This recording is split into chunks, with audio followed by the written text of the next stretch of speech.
résonnèrent jusque sur les plages. Les Grecs rentrèrent enfin chez eux chargés de butin et de gloire. Mais pour Ulysse, le retour devait être bien plus long que la guerre elle-même. Ce qui aurait dû être un voyage de quelques semaines devint une errance de 10 longues années, semée de monstres, de dieux et d'épreuves. Ulysse quitta Troie avec 12 navires et des hommes fatigués mais fiers. La mer semblait calme et les vents favorables, mais déjà les dieux se divisaient. Poséidon, dieu des mers, regardait Ulysse avec méfiance. Athéna, déesse de la sagesse, veillait sur lui en secret. Car si les dieux admirent les hommes rusés, ils craignent aussi leur audace. Les navires d'Ulysse firent d'abord escale sur les terres des Ciconiens, un peuple vivant au bord de la mer. Ces hommes, ivres de victoire, pillèrent la ville, mais les habitants revinrent armés et repoussèrent les Grecs dans un combat sanglant. Ulysse perdit déjà plusieurs compagnons. Ce fut le premier avertissement des dieux. La guerre était certes finie, mais la souffrance, elle, ne faisait que commencer. Poussés par les vents, les navires dérivèrent jusqu'à une île étrange. Là vivaient les lotophages, un peuple paisible qui ne se nourrissait que d'une fleur, le lotus. Cette plante faisait oublier tout souci, tout souvenir, tout désir de retour. Les hommes d'Ulysse, après en avoir goûté, perdirent la mémoire et voulurent rester pour toujours. Il dut les ramener de force à bord, les attacher pour les empêcher de fuir, car celui qui mange du lotus oublie même le nom de sa patrie. La mer les mena ensuite jusqu'à une terre sauvage, couverte de rochers et de grottes. Là vivaient les cyclopes, des géants à l'œil unique. Ulysse, espérant trouver hospitalité et vivre, entra dans la caverne du plus redoutable d'entre eux, Polyphème, fils de Poséidon. Le monstre, en rentrant dans la caverne, roula une pierre immense devant l'entrée, enfermant les hommes à l'intérieur. Sans un mot, il saisit 2 compagnons et les dévora devant eux. Les cris résonnèrent contre la roche et la peur s'abattit sur le groupe. Ulysse, gardant son sang-froid, offrit du vin aux géants. Polyphème but, se réjouit et tomba ivre. Alors, pendant son sommeil, Ulysse et ses hommes enfoncèrent dans son œil un pieu chauffé au feu. Le monstre hurla, aveuglé, et tenta de les attraper à tâtons. Mais Ulysse avait déjà prévu sa fuite. À l'aube, il attacha chacun de ses hommes sous le ventre d'un mouton, et tous s'échappèrent ainsi, passant inaperçus. Une fois sur le navire, Ulysse, grisé par la victoire, commit une lourde erreur. Il cria son nom au cyclope pour se vanter. Polyphème, furieux, appela son père Poséidon et lança une malédiction. Puissent les dieux te condamner, Ulysse, à errer sans fin sur les mers, à perdre tes compagnons et à ne revoir ta patrie qu'après avoir tout souffert. Et les dieux, dans leur silence, acceptèrent cette prière.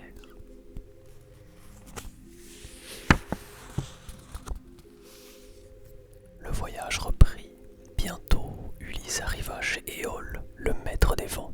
Le dieu, admirant son intelligence, lui offrit une outre de cuir renfermant tous les vents contraires. Il lui recommanda de ne l'ouvrir qu'une fois arrivé à Ithaque.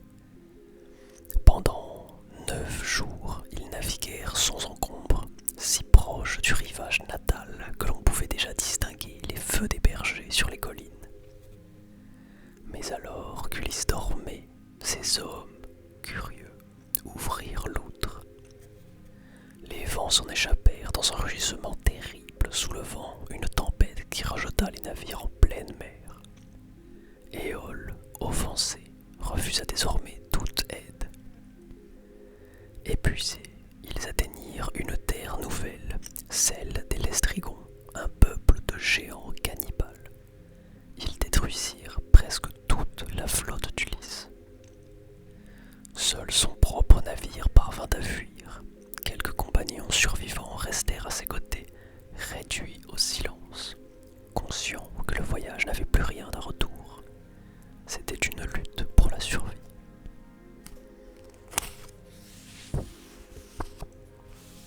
Ils s'accostèrent ensuite sur l'île d'Aiaïe où vivait Circé, la magicienne. Elle accueillit les hommes, leur offrit un banquet, puis, d'un sortilège, les transforma en porcs.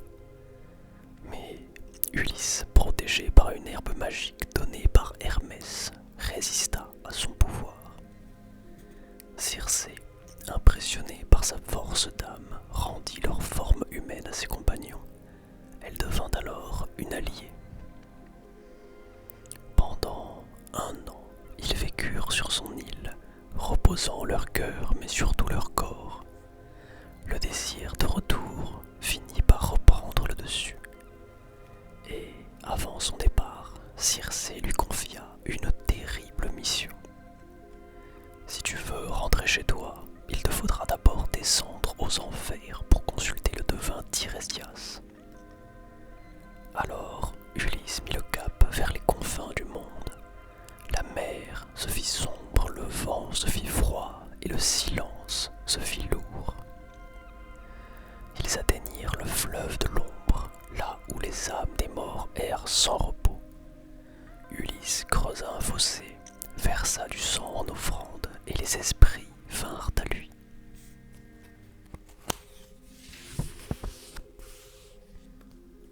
Il parla à sa mère qu'il ne savait même pas morte et à d'anciens compagnons tombés à Troie. Enfin, l'ombre du devin Tirésias apparut. Il lui révéla que Poséidon continuerait de le poursuivre, mais qu'il reverrait Ithaque, à condition de ne pas céder à la démesure ni à la tentation.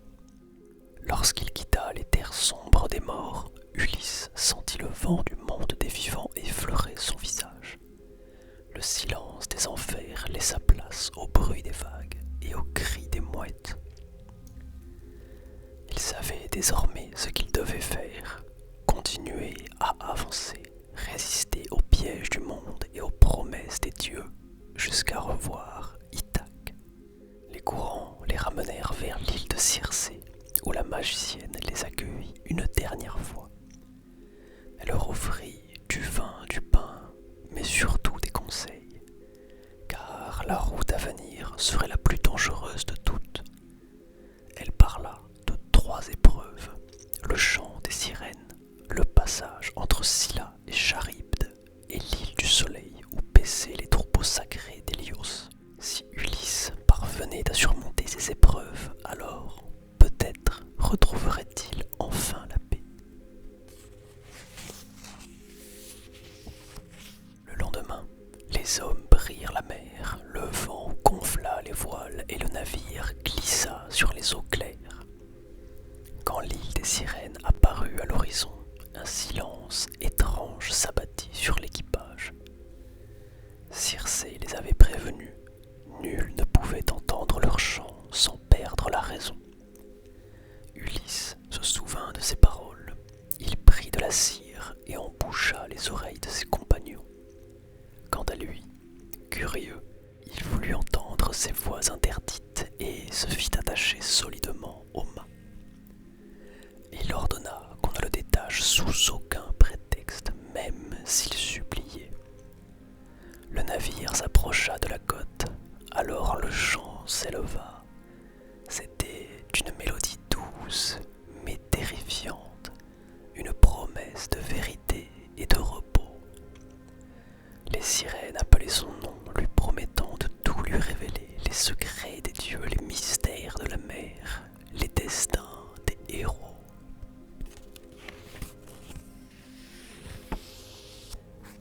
Ulysse cria, se débattit, voulut plonger à la mer, mais ces hommes, sourds, ramaient sans s'arrêter. Lorsque les voix s'évanouirent derrière eux, il retomba, haletant, couvert de sueur. Il venait de survivre à l'un des pièges les plus anciens du monde. Mais le répit fut court. Devant eux s'étendait le détroit redouté où vivaient 2 monstres. D'un côté, Charybde, un gouffre marin qui engloutit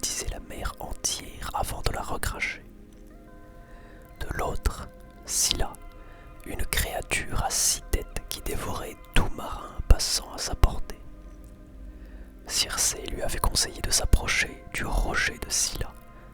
Mieux valait perdre quelques hommes que tout le navire. Ulysse, le cœur serré, suivit ce conseil. Ils ramèrent dans le silence, évitant de regarder les eaux noires. Soudain, un cri retentit. Scylla venait de surgir. Ses têtes happèrent 6 compagnons, les arrachant au pont dans un hurlement. Ulysse détourna les yeux, impuissant. C'était le prix de la survie.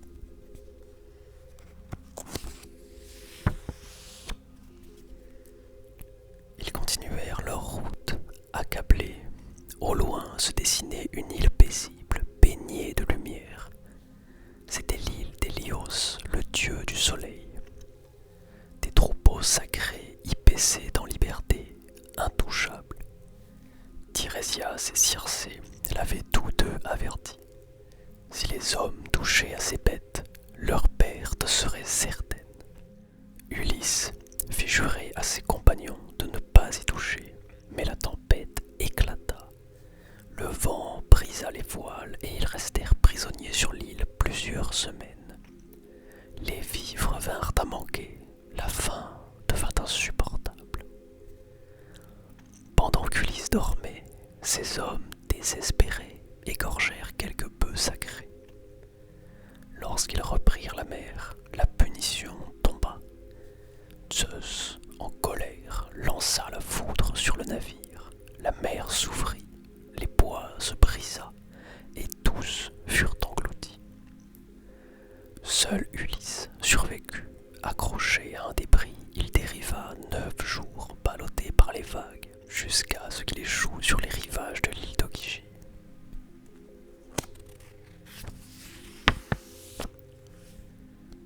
Cette île appartenait à Calypso, une nymphe immortelle. Elle trouva Ulysse à demi-mort, le soigna et tomba amoureuse de lui. Elle lui offrit un abri, la paix et l'éternité. Elle voulait qu'il reste auprès d'elle pour toujours, mais Ulysse refusait. Chaque jour, il montait sur le rivage et regardait la mer, son cœur plein de nostalgie. Il ne voulait ni richesse ni immortalité, seulement revoir Ithaque, sa patrie. Pendant 7 longues années, Calypso tenta de le retenir. Enfin, les dieux s'émurent. Hermès descendit du mont Olympe et ordonna à la nymphe de le laisser partir. À contre-cœur, elle obéit. Elle l'aida à construire un radeau, lui donnant des provisions et le regarda s'éloigner sur l'horizon. Mais Poséidon, qui n'avait rien oublié, leva une nouvelle tempête. Le vent hurlait, la mer se soulevait, le radeau fut une nouvelle fois brisé. Ulysse, épuisé, se débattit dans les flots. Alors qu'il allait sombrer, la déesse Leucotée lui apparut et lui tendit un voile magique pour ne pas se noyer. Porté par les courants, il dériva jusqu'à une terre inconnue, l'île des Phéaciens. Sur cette île vivait le roi Alcinos, sa femme arrêtée et leur fille Nausicaa. Un matin, la jeune princesse partit laver le linge avec ses servantes près d'un fleuve. Et, en jouant, elle aperçut un homme échoué sur le sable couvert de sel et de blessures. C'était Ulysse. Malgré sa peur, elle s'approcha et lui parla avec une douceur. Elle lui offrit des vêtements et le conduisit au palais de son père. Là, Ulysse fut accueilli avec respect. On lui offrit à manger, à boire, puis un lit pour se reposer. Le lendemain, pendant un grand banquet, on chanta la guerre de Troie, le cheval de bois, les héros tombés. En entendant son propre nom, Ulysse pleura en silence.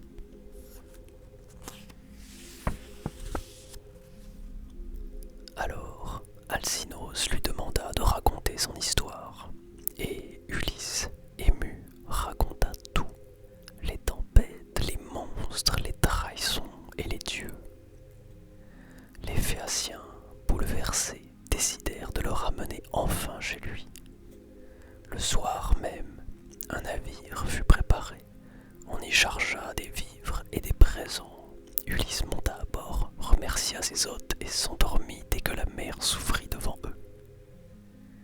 Les marins ramaient en silence, portés par le vent d'Athéna.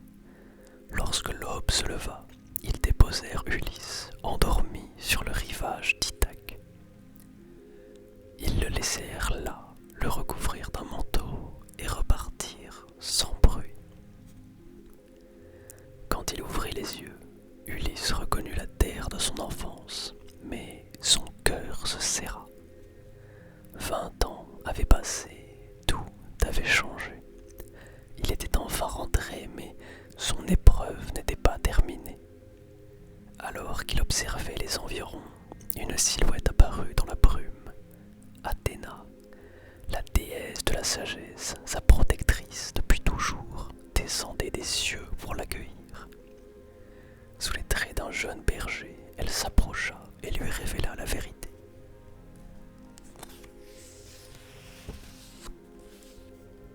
Son palais était envahi par des prétendants arrogants, des hommes venus des 4 coins du royaume qui cherchaient à épouser Pénélope, croyant Ulysse mort. Il banquetait chaque jour dans la grande salle, buvait son vin, dévorait ses troupeaux et insultait ses serviteurs. Athéna, d'un geste, toucha le front de Ulysse. Son visage changea aussitôt. Ses traits devinrent plus durs, sa peau ridée, sa tunique en lambeaux. Il n'était plus un roi, mais un vieil homme misérable, méconnaissable. C'est sous cette apparence qu'il retrouverait sa maison. Avant de se montrer à tous, Ulysse se rendit à la cabane d'un homme simple, Eumée, son ancien porcher. C'était un serviteur loyal, resté fidèle malgré les années. Quand il vit arriver cet étranger couvert de haillons, il ne le reconnut pas, mais il l'accueillit avec bonté. Il lui offrit du pain, du vin, un feu pour se réchauffer et parla avec nostalgie de son maître disparu.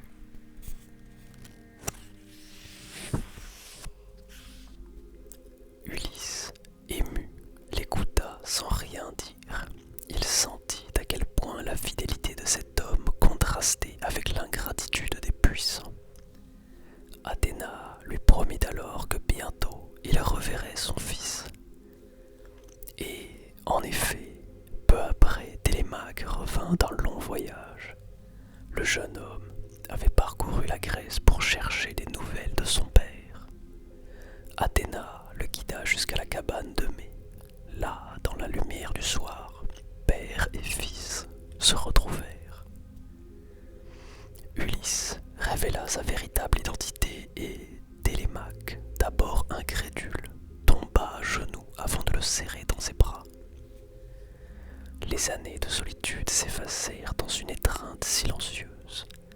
Ensemble, ils établirent leur plan, reprendre le palais et rétablir la justice. Athéna veillerait sur eux. Le lendemain, Ulysse, toujours déguisé en mendiant, prit le chemin du palais. La route lui parut longue, chaque pas le rapprochait de ce qu'il avait perdu, mais aussi du danger. Lorsqu'il franchit les portes, personne ne le reconnut.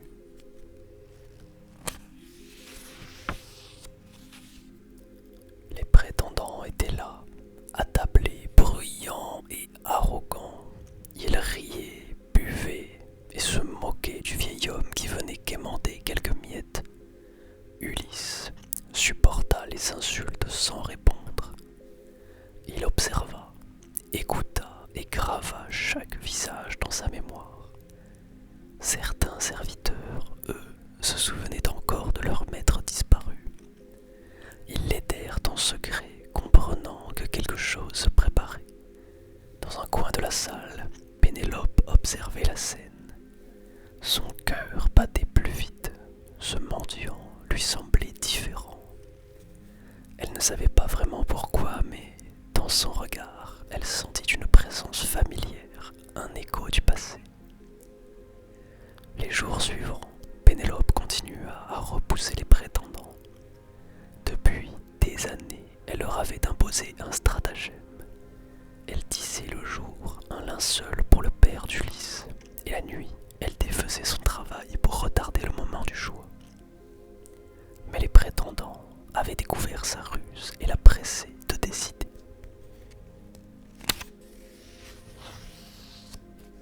Alors, inspirée par les dieux, elle annonça une dernière épreuve. Celui qui parviendrait à bander l'arc d'Ulysse et à tirer une flèche à travers 12 anneaux alignés deviendrait son époux. Les prétendants confiants se succédèrent. Aucun ne réussit. L'arc restait inflexible, trop dur pour leurs mains grasses et paresseuses. Le mendiant s'avança alors et demanda à essayer. Les rires éclatèrent, mais Pénélope, émue, accepta. Ulysse prit l'arc, le caressa du regard comme un vieil ami, puis le banda sans effort. Le sifflement de la flèche résonna dans le silence. Elle traversa les 12 anneaux et alla se ficher dans le mur du fond. Un frisson parcourut la salle. Athéna fit briller les yeux d'Ulysse d'une lueur divine. D'un signe, il appela Télémaque. Les portes furent closes. Alors, Ulysse saisit une seconde flèche. Il visa le plus insolent des prétendants et tira. Le trait transperça sa gorge. La panique éclata. Les hommes bondirent, cherchant leurs armes. Mais Télémaque et les serviteurs fidèles avaient déjà pris position. Les arcs claquaient, les lances sifflaient, les cris se mêlaient au vacarme. Aucun ne survécut.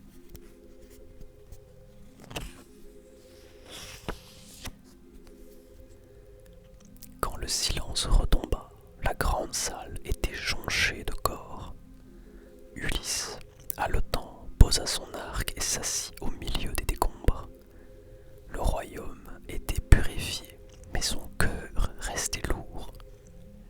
Athéna rendit alors à Ulysse son visage d'autrefois, sa jeunesse, sa stature, la lumière de ses yeux. Pénélope descendit de l'étage, l'autre regarda longuement sans dire un seul mot. Elle voulait y croire, mais craignait encore un mensonge. Alors, elle imagina une épreuve. Elle ordonna que l'on déplace leur lit conjugal dans une autre chambre. Ulysse sursauta. « Ce lit ne peut être bougé, dit-il. Je l'ai construit autour d'un tronc d'olivier enraciné dans la pierre. » À ces mots, Pénélope sut. Seul son véritable époux pouvait connaître ce secret. Elle se jeta dans ses bras, les larmes aux yeux.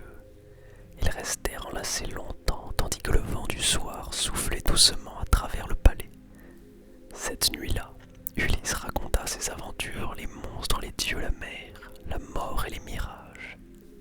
Pénélope écoutait, la main sur son cœur, reconnaissante d'avoir cru malgré tout.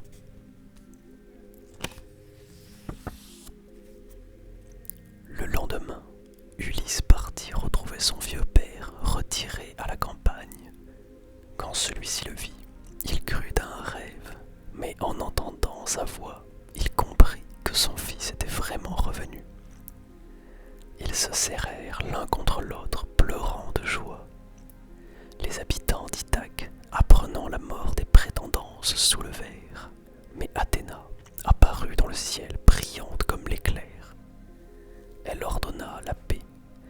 Les armes tombèrent, le silence revint, et le royaume retrouva enfin la sérénité. Ulysse vécut encore de nombreuses années auprès de Pénélope et de Télémaque. On dit qu'il ne perdit jamais son goût de la mer. Parfois, au crépuscule, il montait sur les hauteurs d'Ithaque, regardait l'horizon et écoutait le vent. Il ne cherchait plus la gloire ni les défis, seulement le murmure tranquille des vagues. Ce murmure qui, lui avait tout